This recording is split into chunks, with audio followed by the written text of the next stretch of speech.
Hey, I'm Thao of Thao and the Get Down, Stay Down, and we are backstage at Mr. Small's Theater. When we swam our love to pieces, we washed up on messy beaches. Sure, yeah. I can reenact the touring experience. It looks a lot like this.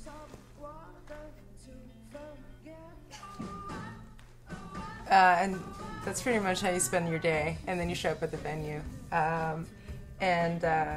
What else? Oh, typically when if we're on a release tour, it's about a 6-week long tour, and then depending on the routing, you're out for anywhere from 2 to 4 weeks at a time, and if you're lucky, you do it pretty consistently.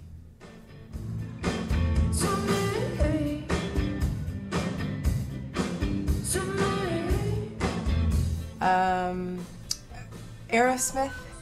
Actually, just the other day, Crazy came on the radio, and I serenaded Alicia, our sound engineer and tour manager. I just serenaded her while she was driving. Because this is terrible, but one of my favorite records when I was growing up was Aerosmith, Big Ones. That's the greatest hits record.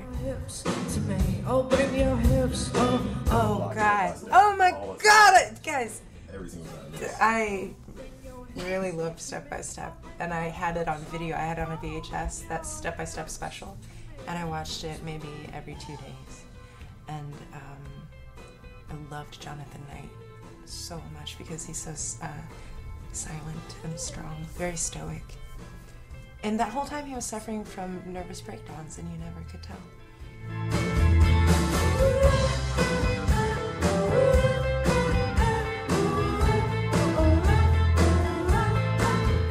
Well, if you need a beat, just let me know. Sure, thanks. I don't know if I claim chops. I do hum and beatbox at the same time. Not that counts as hip hop. I'm just saying that's more in the line of that than folk music. Yeah, okay. You can. It's sort of like Name That Tune, but I was a big fan of them when I was a kid.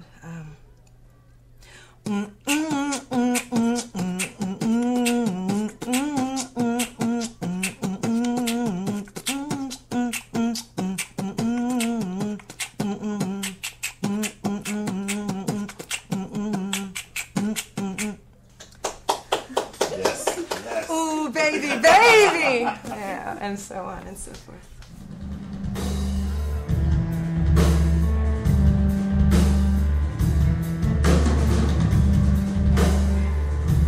We have a very simple pre-show that centers around a cinnamon roll, which is you just put your hands in and then you rotate in the same direction and you chant something.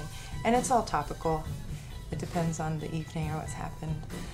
But the fallback is always soft pants, which is what we all are really eager to change into after the show.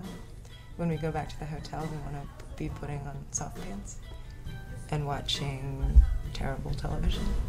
I got a new one. I got a new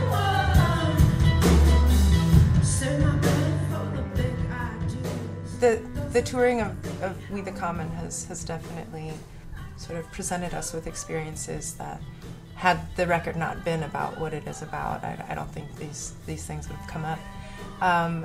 But one memory in particular is on that release tour in Ann Arbor, and I was about to start a song, and then I noticed that I felt a presence next to me.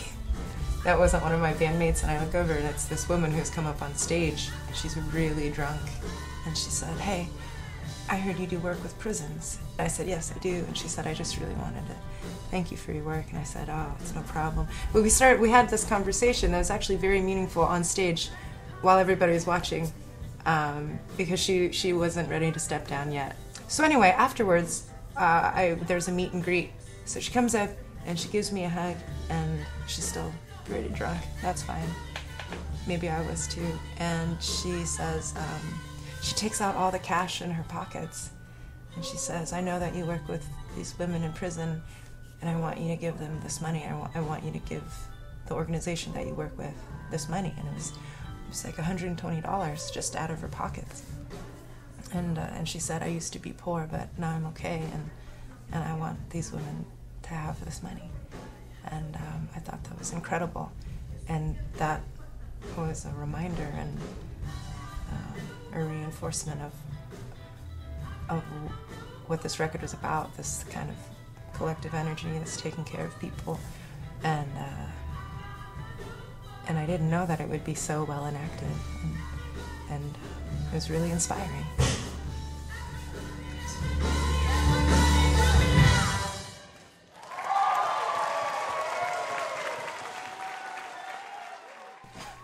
Thank you to Mr. Small Theater for having us. We're incredibly excited to be here to play.